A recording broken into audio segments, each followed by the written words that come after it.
Hi friends, నేను మీ మీనా ముక్తేశ్వర్. చిన్న కథలలో ఈరోజు నేనంటూ వేరుగా లేనే లేను కథ చదువుకుందాం. రాఘవ ఒక్కసారిగా షాక్లోకి గురయ్యాడు. కారణం శరణ్య పిచ్చిదైపోయింది అన్న మాట జీర్ణించుకోలేకపోతున్నాడు. శరణ్య అందం, చదువు, తెలివి, మంచితనం అన్నీ కలగలిపిన ఒక మంచి అమ్మాయి. శరణ్యను తను ఎంతగానో ప్రేమించాడు. కానీ వారి దగ్గర పనిచేసే గుమస్తా కొడుకుగా ఆమెకు చెప్పడానికి ధైర్యం చేయలేదు.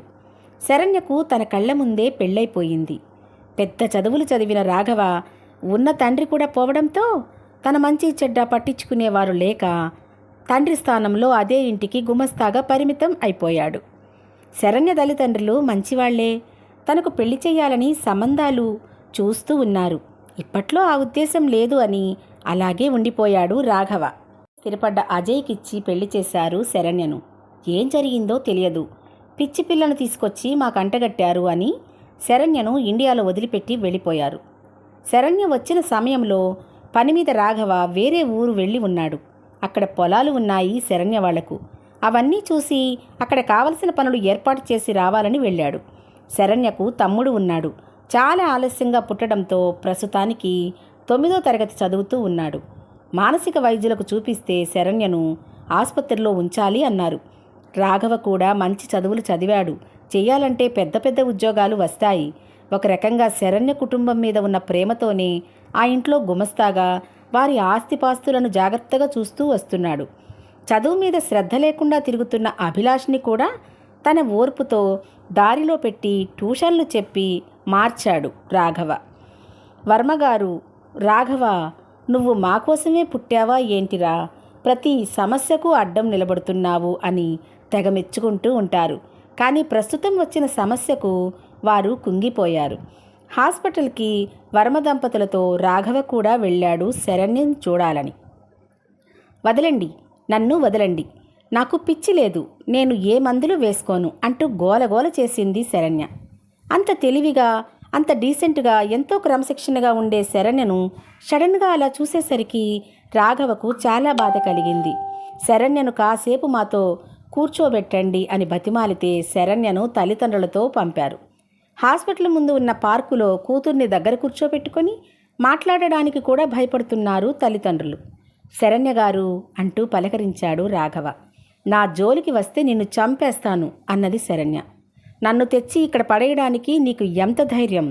నిన్ను అంటూ రాఘవ మీదకు వచ్చి రాఘవ ముఖాన్ని గోళ్లతో రెక్కేసింది శరణ్య. ఎప్పుడూ అలా చూడని ఆమెను అలా చూసేసరికి చాలా బాధగా కళ్ళమట నీళ్లు వచ్చాయి రాఘవకు. ఏమీ అనుకోకు రాఘవ అంటున్న వర్మగారు బాధపడ్డారు. తల్లిదండ్రుల మాట వినకుండా అటూ ఇటూ పరిగెడుతూ ఒక రకంగా ప్రవర్తిస్తూ ఉంది శరణ్య. తమ్ముడు అభిలాష్ను చూసి వచ్చావంటే నిన్ను చంపేస్తాను అంటూ బెదిరించింది శరణ్య. అభిలాష్ అక్కను అలా చూడలేక రోదించాడు. తల్లిదండ్రులు కొడుకును దగ్గరకు తీసుకొని కన్నీరైపోయారు. ఆ దృశ్యం చూసిన రాఘవకు ఎంతో బాధ కలిగింది. రాఘవ శరణ్య దగ్గరకు వెళ్ళి, మిమ్మల్ని మీరు వెతకండి, మీ మనసు లోతుల్లోకి వెళ్ళండి శరణ్య, మీ గురించి మీరు తెలుసుకోండి, మీరిలా ఉండడం సబబు కాదు అంటూ కళ్ళనీళ్లు పెట్టుకున్నాడు. శరణ్య తను గాయపరిచిన రాఘవ చెంపలను మృదువుగా తాకింది. అప్పుడు ఏదో దేవత స్పర్శలాగా ఒక రకమైన భావనకు లోనయ్యాడు రాఘవ. ఎలాగైనా శరణ్యను మామూలు మనిషిలా మార్చేయాలి అని గట్టిగా నిర్ణయించుకున్నాడు. కూతురు మీద దిగులుతో మంచం పట్టారు వర్మగారు. ఇక ఆయన బిజినెస్లన్నీ రాఘవ చూసుకుంటున్నాడు. అభిలాష్ని ఎడ్యుకేషన్కి బెంగళూరు సిటీలో ఉంచారు హాస్టల్లో. ఇంట్లో హాల్లో పెద్ద ఫోటో ఉంటుంది శరణ్యది. నిజానికి ఆ ఇంట్లోకి అడుగు పెట్టగానే రాఘవ చూసేది మొదటగా ఆ ఫోటోలోని అందమైన ఆమె నవ్వుని. ఇప్పుడు ఆమె ఫోటో వైపు చూస్తుంటే వెలవెలపోయినట్లు కనిపిస్తుంది. రాఘవ కళ్ళల్లో కన్నీరు చిమ్మింది. చిన్నప్పటి నుంచి రాఘవపై ఎంతో నమ్మకం వర్మగారికి. ప్రాణం పోయినా తప్పు చెయ్యడు అని తెలుసు. ఎందుకంటే రాఘవ తండ్రి కూడా అంత నమ్మకం.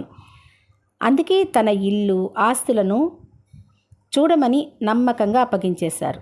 కూతురు మీద బెంగతో విపరీతమైన ఆలోచనలు చేసి హార్ట్ స్ట్రోక్ వచ్చి వర్మగారు కన్ను మూశారు. ఇక ఆ ఇంటి పనులన్నీ చూసుకోవడానికి రాఘవే మిగిలాడు. కూతురు అలా ఉండి భర్త పోవడంతో గదిలో నుండి బయటకు రాకుండా మౌనంగా అయిపోయారు నిర్మల గారు.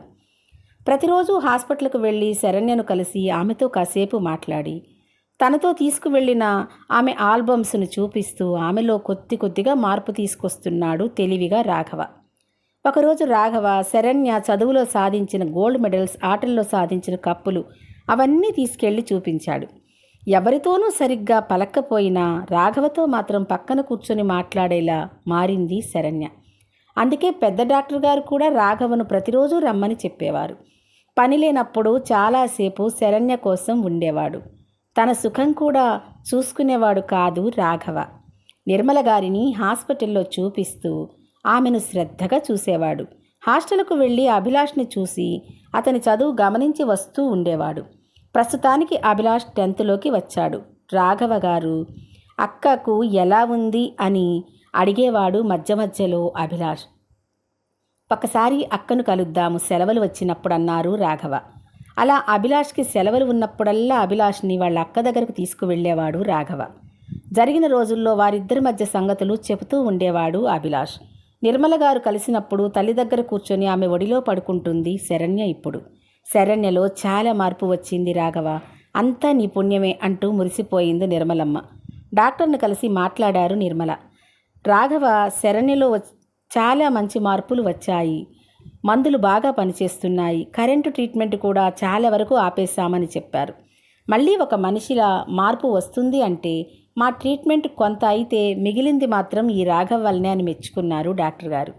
సరే, ఇంటికి తీసుకువెళ్ళండి, చాలా జాగ్రత్తగా చూసుకోవాలి, పూర్తిగా నయం కాలేదన్న విషయం మాత్రం మీరు గుర్తుంచుకోవాలి అని చెప్పారు. అలా శరణ్యను ఇంటికి తీసుకొచ్చారు. అక్కడి నుండి శరణ్యను ఇంట్రెస్ట్గా తిరిగే ప్లేసుల్లోకి తీసుకుని వెళ్ళేవారు తరచుగా రాఘవ. ఆమెకి ఇష్టమైన వంటలు దగ్గరుండి చేసి మరీ ఇచ్చేవాడు రాఘవ. ఆమెకు ఆల్బమ్స్ చూపిస్తూ వచ్చాడు. అలా చిన్నగా క్యారమ్స్ ఆడడం అంటే శరణ్యకు చాలా ఇష్టం. అందులోనే కప్పు గెలుచుకుంది శరణ్య. ఆట ఆడుతూ తడబడిపోయి ఏడ్చేసింది శరణ్య. అలా ఏడవడం అంటే చాలా మార్పు వచ్చినట్లే లెక్క. మిమ్మల్ని మీరు వెతకండి శరణ్య, మీ మనసు లోతుల్లోకి వెళ్ళండి, ఏం జరిగిందో గుర్తు తెచ్చుకోండి అంటూ తమ అందరినీ పరిచయాలు చేస్తూ ఇంట్లో వారి గురించి ఆమెకు ఉన్న గుర్తులను అడిగాడు. ప్రతిరోజు ఒక సాధనలా చేస్తున్నారు. మధ్యలో హాస్పిటల్కు తీసుకువెళ్ళి ట్రీట్మెంట్ చేయించి తీసుకొస్తున్నారు. ఇప్పుడు శరణ్య ప్రతి విషయంలో చాలా మార్పు వచ్చింది. తల్లిని, తమ్ముణ్ణి గుర్తించటం, ప్రేమని, బాధని తెలుసుకోవడం అన్నీ తెలిసాయి. ఒక్కొక్కటిగా తన జీవితంలో జరిగిన విషయాలు గుర్తుకు వచ్చాయి శరణ్యకు. రాఘవ శరణ్యను మార్చటం కోసం ఒక్కోసారి ఆమెతో దెబ్బలు కూడా తిన్నాడు. ఆమె దుర్భాషణలకు కూడా లెక్క చేయక ఆమెను ఎంతో జాగ్రత్తగా ఇప్పటి వరకు తీసుకొచ్చాడు. ఆ గొప్పతనమంతా రాఘవదే అంటూ మురిసిపోయారు నిర్మల గారు. తర్వాత శరణ్య చెప్పిన మాటలు విని ఆశ్చర్యపోయారు. శరణ్య పెళ్లి చేసుకోకముందే అజయ్ వేరే ఒక భార్య ఉంది, ఆమె తనకు వదిన అవుతుందని చెప్పేవాడు. ఒకసారి అనుకోకుండా వారిద్దరినీ పడగదిలో చూసింది శరణ్య. పెద్దగా అరిచేసి గోలగోల చేసేసింది శరణ్య. అజయ్ తల్లి, అతని అక్క కూడా అతని వైపే మాట్లాడేసరికి ఆమె వదిన అవుతుంది, నువ్వు తప్పుగా చూశావు, నీకేమనిపించిందో అంటూ ఏమీ ఎరగనట్లు మాట్లాడారు. తప్పు చేసిన వాళ్ళు ఎంతో నిదానంగా మాట్లాడారు. బలైన శరణ్య తీవ్రంగా మాట్లాడేసరికి ఆమె మానసిక పరిస్థితి బాగోలేదని అక్కడ డాక్టర్లతో కరెంటు షాకులు పెట్టించారు. వేరే టాబ్లెట్స్ తెచ్చి వేసేవారు. శరణ్యకి ఎప్పుడు మత్తుగా మగతగా అనిపించేది. శరణ్య ప్రెగ్నెంట్ కూడా అయ్యింది. ఆమెకు అబార్షన్ కూడా చేయించేశారు. విపరీతమైన డోసు ఉన్న మందులు వాడారు. ఆమె ముందే అజయ్ వదిన అంటున్న ఆమెతో ఉంటూ మానసికంగా భార్యను హింసించాడు. అక్కడితో పూర్తిగా మారిపోయింది శరణ్య మతి. మరింత మానసిక వేదనకు గురైపోయిన శరణ్య పిచ్చిదైపోయింది. అలా వచ్చిన సంగతి చెబుతూ వెక్కి ఏడ్చింది శరణ్య. రాఘవ మనసు రగిలిపోయింది. అజయ్పై పోలీస్ కేసు పెట్టాడు. అజయ్ చాలా నిర్లక్ష్యంగా ఆ పిచ్చిది ఏం చేస్తుంది అని కోర్టులో హాజరయ్యాడు. శరణ్య తను అనుభవించిన మానసిక వేద మొత్తం చెప్పింది కోర్టులో. అక్కడ విషయాన్ని ఎంక్వైరీ చేయిస్తే అజయ్ ముందు వివాహం చేసుకున్నాడన్న విషయం బయటపడిపోయింది. కేవలం డబ్బు కోసం శరణ్యను పెళ్లి చేసుకున్నాడు అన్న విషయం బయటపడింది. వారి స్వలాభం కోసం ఒక అమాయకురాలితో ఆడుకుంటారా? కట్నంగా శరణ్య దగ్గర తీసుకున్న డబ్బులు మొత్తం వెనక్కి తిరిగి ఇచ్చేలాగా చేశారు. ఉద్యోగంలో నుండి అజయ్ని తీసేశారు. తీర్పు వచ్చినప్పుడు సంతోషంగా చెబుదామని రాఘవ గదిలోకి వెళ్ళిన శరణ్యకు రాఘవ గదిలో తన ఫోటో ఉండడం చూసి ఆశ్చర్యపోయింది. డస్క్ లాగి చూస్తే అతను ఆమెపై పెంచుకున్న ప్రేమను వ్యక్తీకరించిన ప్రేమలేఖలు ఎన్నో ఉన్నాయి. ఎందుకని తెలియబరచలేదు నాకు అనుకుంది శరణ్య. రాఘవ మనసులో ఇప్పటికీ తానే ఉన్నదన్న విషయం ఒక లేఖలో ప్రస్ఫుటంగా తెలిసింది. శరణ్య బయటకు వచ్చింది. రాఘవ, వాడికి శిక్ష పడింది, మన డబ్బులు రిటర్న్ వచ్చేశాయి అని ఆనందంగా చెప్పాడు. నాకు తెలిసింది నీ మనసు. కొంతకాలం గడివిస్తే నా మనసులో ఉన్న నన్ను వెతుక్కొని వెనక్కి తిరిగి వచ్చి నీతో జత కలుస్తాను అని చెప్పింది నవ్వుతూ శరణ్య. ఆనందించాడు రాఘవ. మేనేజ్మెంట్ సీట్లోకి శరణ్య వచ్చింది. మళ్ళీ ఒక గుమస్తాలాగా ఆ బిజినెస్లన్నింటినీ జాగ్రత్తగా చూస్తున్నారు రాఘవ. చూస్తుండగానే కాలం గడిచిపోయింది. ఇంటర్ సెకండ్ ఇయర్లోకి వచ్చాడు అభిలాష్. ప్రతి క్షణం రాఘవ తన కోసం చేసిన త్యాగాన్ని తలుచుకున్న శరణ్య మనసు ఇప్పుడు పూర్తిగా మారిపోయింది. తనకు తానే తన మనసును తెలిపింది శరణ్య. ఇద్దరి వివాహానికి నిర్మల, అభిలాష్ ఆమోదం తెలిపారు. మిమ్మల్ని మీరు వెతకండి అంటూ నవ్వింది శరణ్య భర్త దగ్గరకు వచ్చి. నేనంటూ వేరుగా లేనే లేను, నా మనసంతా ఎప్పుడూ నువ్వే శరణ్య అంటూ ఆమెను ప్రేమతో దగ్గరకు తీసుకున్నారు రాఘవ. కథ సమాప్తం.